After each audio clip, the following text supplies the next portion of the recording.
Excellency President Ivanov, Excellencies, former Head of States, Director General Mark Donfried, Member of Parliament, it's a pleasure to be here today. I have responsibilities. I'm the only person who represents the perspective of local authorities. So I will try to do my best in order to, represent what the cities nowadays think, what do their umbrella organizations think. So cities are the nexus of an emerging global policy networks today. Mass urbanization makes cities where people live, work, interact, and engage in political matters. As a result, cities have acquired a unique transformative power for our planet. They are extending their capacities to orchestrate collective actions among local actors to deal with global challenges.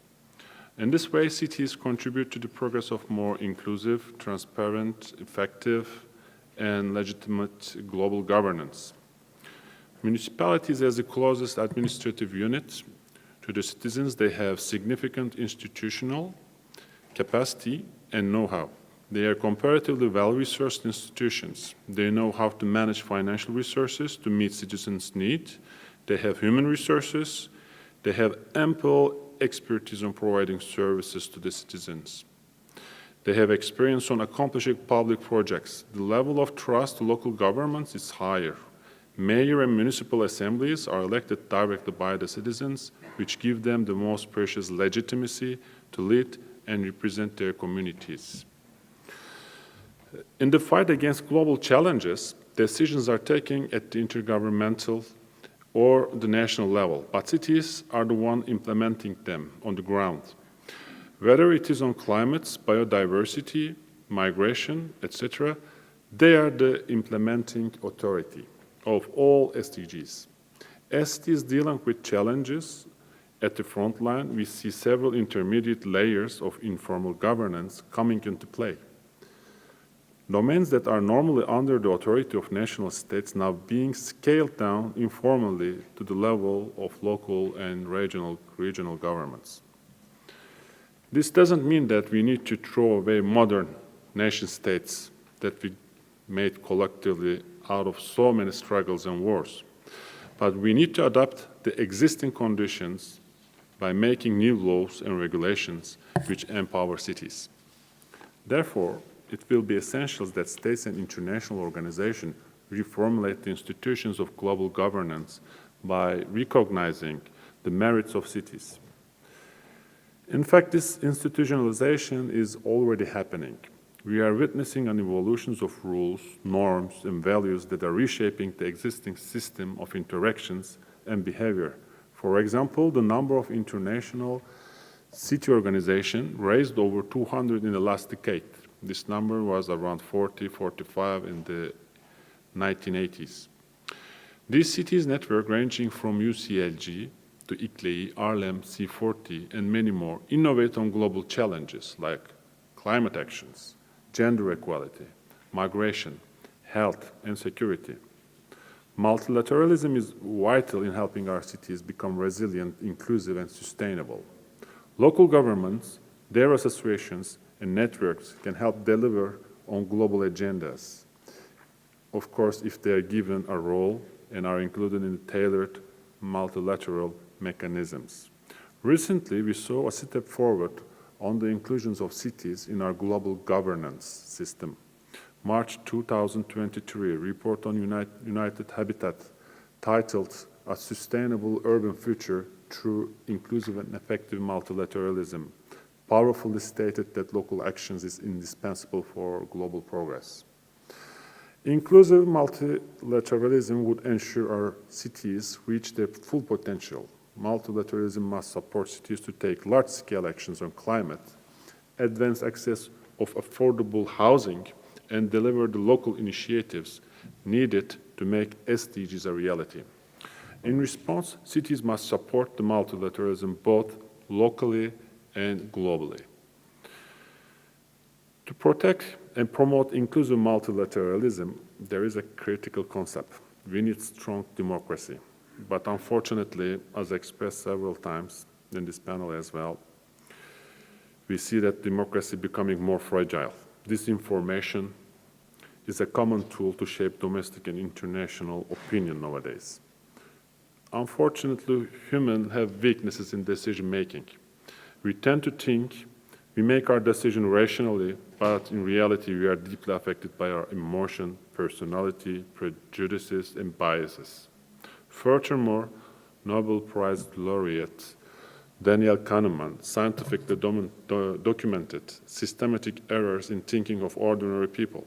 We have errors in designs of machinery of cognition. This makes us very vulnerable against unethical usage of technologies. Our lives are increasingly migrating to digital environments.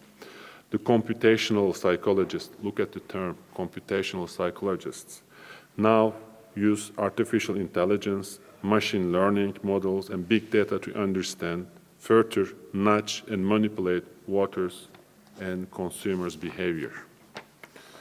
Michel Kosinski, a scholar of organizational behavior at Stanford University, proved that 10 Facebook likes is enough to predict someone's personality as accurately as that person's colleagues.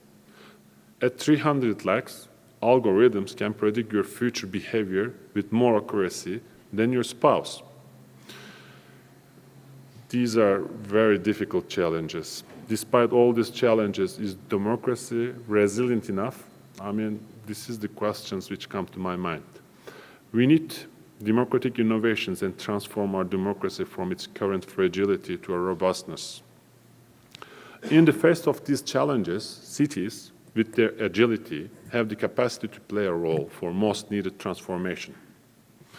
In this context, city diplomacy and culture diplomacy have a crucial capacity in pushing the global agenda forward. The city diplomacy is the practices of increasing the connectivity of your city with the rest of the world. These connections increases the social, cultural, economic, and technical interactions between people of your city and the people of the world. These interactions lead the cities into prosperity and better quality of life.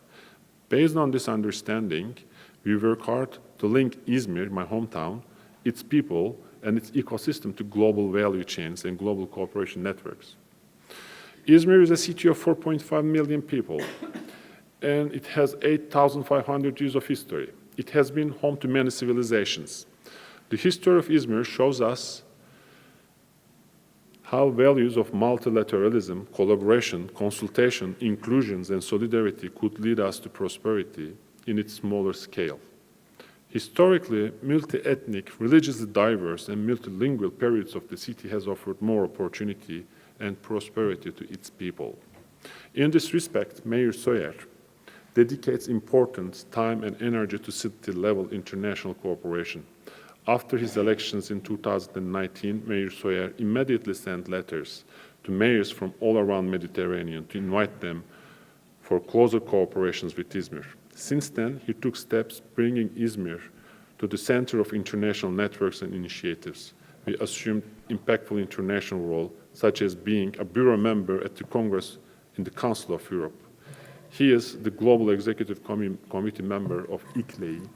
He also has active contributions in organizations such as UCLG, Çifteslo, United Nations Food System Summit Championships Network, ARLEM, and many others. 2 years ago, Izmir became a permanent member of Urban 20, which is the engagement group of G20. All those roles gives him representation power for the local governments. As a result of our international commitment, Izmir was awarded the 2022 European Prize by the Parliamentary Assembly of Council of Europe as the most active city promoting European values and ideals, another contribution to multilateralism. When it comes to cultural diplomacy, it is an integral part of international cooperation efforts. In 2021, Izmir hosted 4th United Cities and Local Government Culture Summit, attracting more than 1,000 city leaders from all around the world.